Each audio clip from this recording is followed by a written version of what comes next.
Crimean ಯುದ್ಧ ಎಲ್ಲಿದೆ? Crimea ನೋಡಿ, ಇದು Crimean peninsula, this is Crimea. Okay, so Crimean ಯುದ್ಧ ಆಗಕ್ಕೆ ಕಾರಣ ಏನು? Let us find out. Crimean ಯುದ್ಧ. So here this was the first great European war after Waterloo ನಂತರ ಇದು ಮೊದಲನೇ ದೊಡ್ಡ ಯುರೋಪಿಯನ್ ಯುದ್ಧ. And what was the reason for the Crimean ಯುದ್ಧ? Number one is political unrest in the Balkans. First ಸ್ವತಂತ್ರವನ್ನ ಪಡ್ಕೊಂಡಿದ್ದು ಯಾರು? ಟರ್ಕಿಯಿಂದ ಸರ್ಬಿಯಾ, ನಂತರ ಗ್ರೀಸು. ಇವರಿಬ್ಬರು ನೋಡ್ಕೊಂಡು ಅಲ್ಬೇನಿಯನ್ಸು, ಬಲ್ಗೇರಿಯನ್ಸು, ರೊಮಾನಿಯನ್ಸು ಯುದ್ಧ ಮಾಡಕ್ ಶುರು ಮಾಡ್ತಾರೆ ಟರ್ಕಿ ವಿರುದ್ಧ, ನಮಗೂ ಸ್ವತಂತ್ರ ಬೇಕು ಅಂತ. So this is political unrest in the Balkans, ರಾಜಕೀಯ ಅಲ್ಲೋಲ ಕೊಲ್ಲಲ. ಇದು ಒಂದು. ಎರಡನೇದು rivalry between Britain and Russia. And the third is religious question. This is the immediate reason for the Crimean war. ಅದನ್ನ ಎಕ್ಸ್ಪ್ಲೇನ್ ಮಾಡ್ತೀನಿ ಕೇಳಿ ಈಗ. So here political unrest in the Balkans. So encouraged by the independence given to Serbia and Greece, Romanians, Bulgarians, Albanians began to revolt. ನಮಗೂ ಸ್ವತಂತ್ರ ಬೇಕು ಅಂತ.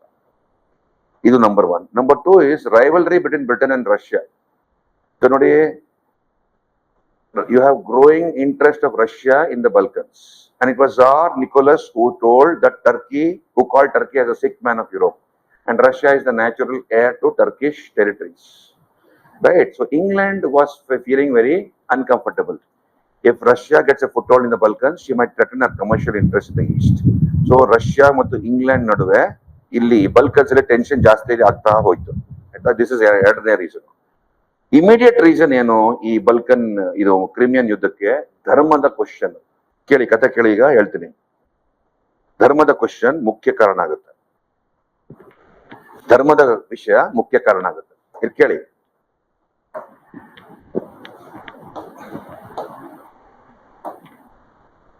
ಇದೇ church ಅನ್ಕೊಳ್ರಿ, ಇದೇ ಚರ್ಚು. ಯಾವ್ದು ಚರ್ಚ್ ಇದು? ಬೆತ್ಲೆಹೆಮ್.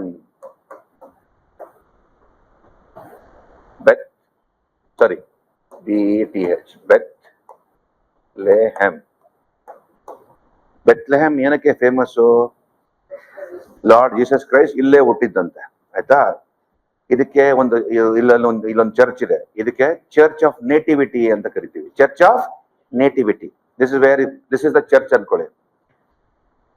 ಸೊ ಬಲ್ಕನ್ ಪೆನಿನ್ಸುಲಾದಲ್ಲಿ ಎರಡು ತರ ಕ್ರಿಶ್ಚಿಯನ್ಸ್ ಇದ್ರು. ಏನೋ ಇಲ್ಲಿ ಎಲ್ಲಾ ಕ್ರಿಶ್ಚಿಯನ್ ಧರ್ಮದವ್ರಿಗೂ ಪಂಥದವ್ರಿಗೂ ಇದು ಸೇಕ್ರೆಡ್. ಪ್ರೊಟೆಸ್ಟೆಂಟ್ಸ್ ಹೋಗ್ತಾರೆ, ಕ್ಯಾಥಲಿಕ್ಸ್ ಹೋಗ್ತಾರೆ, ಬೇರೆ ಬೇರೆ ಪಂಥದವರು ಹೋಗ್ತಾರೆ ಇಲ್ಲಿ ಪೂಜೆ ಮಾಡಕ್ಕೆ. ಯಾಕಂದ್ರೆ ಲಾರ್ಡ್ ಜೀಸಸ್ ಕ್ರೈಸ್ಟ್ ಇಲ್ಲೇ ಹುಟ್ಟಿದ್ದು ಅಂತ ಅವ್ರು ನಂಬ್ತಾರೆ. ಈ ಒಂದು ಚರ್ಚ್ಗೆ ಎರಡು ಬಾಗಲಿತ್ತು.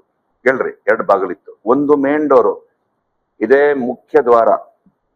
ಆಯ್ತೇನ್ರಿ? ಇಲ್ಲೊಂದು ಸೈಡ್ ಡೋರ್ ಇತ್ತು, ಸೈಡ್ ಡೋರು. ಆಯ್ತಾ? ದೊಡ್ಡ ಡೋರ್ ಕೀ, ಇದೊಂದು ದೊಡ್ಡ ಡೋರ್ ಕೀ. ಇದು ದೊಡ್ಡ ಬೀಗ ಅನ್ಕೊಳ್ಳಿ. ಇದೇ ಬೀಗ, ದೊಡ್ಡ ಡೋರ್ ಬೀಗ. ಇದು ಚಿಕ್ಕ ಡೋರಿನ ಬೀಗ. Don't take my drawing very seriously. ಆಯ್ತಾ? ಇದೊಂದು ಚಿಕ್ಕ ಡೋರ್ ಬೀಗ. ನಾವು ಇಲ್ಲಿ ಏನಾಗ್ತಿತ್ತು,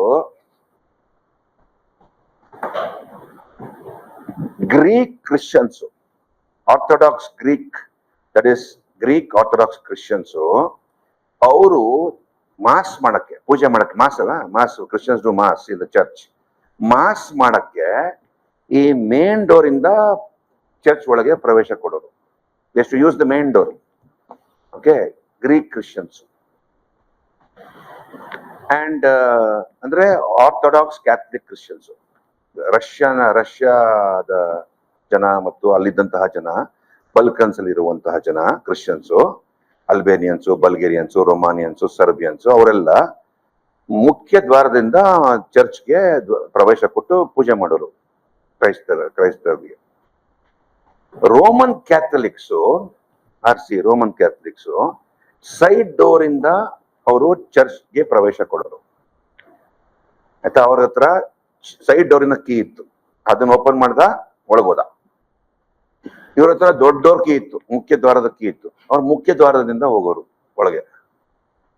ಆಗ ಸ್ವಲ್ಪ ಟೈಮ್ ಆದ್ಮೇಲೆ ಏನಾಗುತ್ತೆ, ರೋಮನ್ ಕ್ಯಾಥಲಿಕ್ಸ್ ಏನ್ ಹೇಳ್ತಾರೆ, ನಮಗುನು, ಇವ್ರನ್ನ ಲ್ಯಾಟಿನ್ ಮಾಂಗ್ಸ್ ಅಂತ ಕರಿತೀವಿ, ಲ್ಯಾಟಿನ್ ಮಾಂಗ್ಸ್, ರೋಮನ್ ಕ್ಯಾಥಲಿಕ್ಸ್, ನಮಗುನು ಮುಖ್ಯ ದ್ವಾರದಿಂದ ಪ್ರವೇಶ ಬೇಕು, ನಮಗುನು ಮುಖ್ಯ ದ್ವಾರದಿಂದ ಪ್ರವೇಶ ಕೊಡಬೇಕು ಅಂತ ಅವರು ಕೋರಿಕೆ ಹಾಕ್ತಾರೆ. ಇವ್ರನ್ನ ಸಪೋರ್ಟ್ ಮಾಡಿದವರು, ರೋಮನ್ ಕ್ಯಾಥಲಿಕ್ ನ ಸಪೋರ್ಟ್ ಮಾಡಿದವರು ಫ್ರಾನ್ಸ್, ಇಂಗ್ಲೆಂಡ್, ಆಯ್ತಾ. ಈ ಗ್ರೀಕ್ ಮಾಂಕ್ಸ್ ನ ಸಪೋರ್ಟ್ ಮಾಡ್ತಿದ್ದವನು ರಷ್ಯಾ, ಆಯ್ತಾ. ರಷ್ಯಾ ಏನ್ ಹೇಳುತ್ತೆ, ಬಲ್ಕನ್ ಪೆನಿನ್ಸುಲಾದಲ್ಲಿ ಯಾವ ಆರ್ಥೋಡಾಕ್ಸ್ ಕ್ಯಾಥಲಿಕ್ ಕ್ರಿಶ್ಚಿಯನ್ಸ್ ಇದ್ದಾರೆ ಅವರ ಅಣ್ಣ ನಾನು ಅಂತ ಹೇಳ್ತಿತ್ತು ರಷ್ಯಾ. ಟರ್ಕಿ ಅದನ್ನ ನಿರಾಕರಿಸುತ್ತೆ. ನೀನ್ ಹೆಂಗ್ ಹೇಳ್ತೀಯ ಅಣ್ಣ ನೀನು ಅಂತ, ಅವ್ರನ್ನ ಸಂರಕ್ಷಣೆ ಮಾಡೋದು ನಿನ್ ಜವಾಬ್ದಾರಿ ಅಂತ ಅನ್ಬಿಟ್ಟು ಅದು ವಿರೋಧಿಸುತ್ತೆ ಟರ್ಕಿ. ಸೊ ಟರ್ಕಿ ಇಂಗ್ಲೆಂಡ್ ಫ್ರಾನ್ಸ್ಗೆ ಸಪೋರ್ಟ್ ಕೊಡುತ್ತೆ. ಅರ್ಥಾಯ್ತೇನ್ರಿ? You understand? This is the immediate reason for the Crimean war. ನಮಗ್ ಮೇನ್ ಡೋರ್ ಎಂಟ್ರೆನ್ಸ್ ಬೇಕು. ರೋಮನ್ ಕ್ಯಾಥಲಿಕ್ಸ್ ನಮಗೂ ಕೊಡ್ರಿ ಮೇನ್ ಡೋರ್ ಇಂದ, ನಾವ್ ಯಾಕೆ ಸೈಡ್ ಡೋರ್ ಇಂದ ಹೋಗ್ಬೇಕು ಅಂತ ಅವ್ರು ಕೇಳ್ತಾರೆ. They ask for right of entry from the main door. ಅದನ್ನ ರಷ್ಯಾ ನಿರಾಕರಿಸುತ್ತೆ, ಬೇಡ ನಾವು ಕೊಡಲ್ಲ ಅಂತ ಯುದ್ಧ ಘೋಷಣೆ ಮಾಡ್ತಾರೆ. Crimean war. ಅರ್ಥ ಆಯ್ತಾ? ಇಲ್ಲಿ ನೋಡಿ, this is the church of nativity. This is where lord Jesus Christ was Born. Okay, I have made A chart. ಇಲ್ಲಿ ತೋರಿಸ್ತಿದ್ದಾರೆ ನೋಡಿ. ಇಲ್ಲಿ church of nativity, monks, door, countries. Monks, Greek monks ದೊಡ್ಡ door ಇಂದ entry, ಅವ್ರನ್ನ support ಮಾಡಿದವರು Russia. Latin monks ಅಂದ್ರೆ Roman Catholics, side door ಇಂದ entry, ಅವ್ರನ್ನ ಸಪೋರ್ಟ್ ಮಾಡಿದವರು ಫ್ರಾನ್ಸ್ ಅಂದ್ರೆ 3ನೇ ನೆಪೋಲಿಯನ್, ಇಂಗ್ಲೆಂಡ್ ಮತ್ತು ಟರ್ಕಿ. ಓಕೆ, ಇದು ಕ್ರಿಮಿಯನ್ ಯುದ್ಧ ಅಂತ ಏನಕ್ಕೆ ಕರಿತೀವಿ? ಕ್ರಿಮಿಯಲ್ ನಡೀತು, ಅದಕ್ಕೆ ಕ್ರಿಮಿಯನ್ ಯುದ್ಧ. ಓಕೆನ್ರಿ? ಅರ್ಥದೇನ್ರಿ? ಸೊ ಕ್ರಿಮಿಯನ್ ಯುದ್ಧ. And why did Turkey support England and France? Because she refused to recognize Russia as the big brother to all the Greek Christians in this area, Orthodox Christians in this area. Okay, so therefore this war began. It happened in Crimea. That's why called Crimean War. Today the Crimean War. This is Crimea. This is Crimea. ಇಲ್ಲಿ ನೋಡಿ, England ಮತ್ತು ಫ್ರೆಂಚಿನ ಸೈನ್ಯ attack ಮಾಡ್ತಾ ಇದೆ ಕ್ರಿಮಿಯಾನ. Russian army, ಇದು green colour ಅಲ್ಲಿ Russian army, ಇದು ರಷ್ಯನ್ ಆರ್ಮಿ. ಆಟೋಮನ್ ಆರ್ಮಿ ಇಲ್ಲಿದೆ, ಟರ್ಕಿ ಕೂಡ ಭಾಗವಹಿಸ್ತಾ ಇದೆ. Okay, then Franco British army. Okay, this is Crimean ಯುದ್ಧ.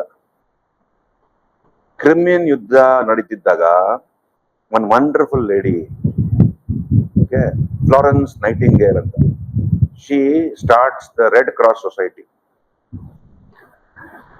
ಇಂಗ್ಲಿಷ್ ಸೈನಿಕರಾಗ್ಲಿ, ಫ್ರೆಂಚ್ ಸೈನಿಕರಾಗ್ಲಿ, ಟರ್ಕಿಶ್ ಸೈನಿಕರಾಗ್ಲಿ, ರಷ್ಯನ್ ಸೈನಿಕರಾಗ್ಲಿ, ಯಾರೇ ಆಗ್ಲಿ, ಯುದ್ಧದಲ್ಲಿ ಗುಂಡು ಹೊಡೆದು ಅವ್ರಿಗೆ ನೋವು, ಯುದ್ಧದ ರಕ್ತಪಾತ ಅವೆಲ್ಲ ಆಗ್ತಾ ಇರ್ತದಲ್ಲ. She with a team of nurses, she took them on stretchers. Okay, ಅವ್ರಿಗೆ ಫಸ್ಟ್ ಏಡು, ಹಾಸ್ಪಿಟಲೈಸೇಷನ್ ಇವೆಲ್ಲ ಶುರು ಮಾಡ್ತಾಳೆ. ಕ್ರಿಮಿಯನ್ ಯುದ್ಧದಲ್ಲಿ red cross society was born. So ambulance ಮೇಲೆ ನಿಮ್ಗೆ ಒಂದು ಕ್ರಾಸ್ ಕಾಣುತ್ತಲ್ಲ, ಕೆಂಪು ಕ್ರಾಸ್, ಅದಕ್ಕೆ ಶುರು ಆಗಿದ್ದು ಆ ಕಾಲದಲ್ಲಿ. This is the red cross which was born, and she is Florence Nightingale. And this is what you see on ambulances and hospitals, this cross. Adu shuru madidalo ike. And for the first time the press gave first hand account of the war. So journalist galu war ಎಲ್ಲಿ ನಡೀತಾ ಇದೆ ಅಲ್ಲಿ ಹೋಗಿ report ಕೊಡಕ್ಕೆ ಶುರು ಮಾಡಿದ್ರು. ಹೆಂಗ್ ನಡೀತಾ ಇದೆ ಯುದ್ಧ, ಯಾರು ಹೆಂಗ್ ಫೈಟಿಂಗ್ ನಡೀತಾ ಇದೆ ಅಂತ. So you have the press and the telegraph played a very important role in influencing the course of events.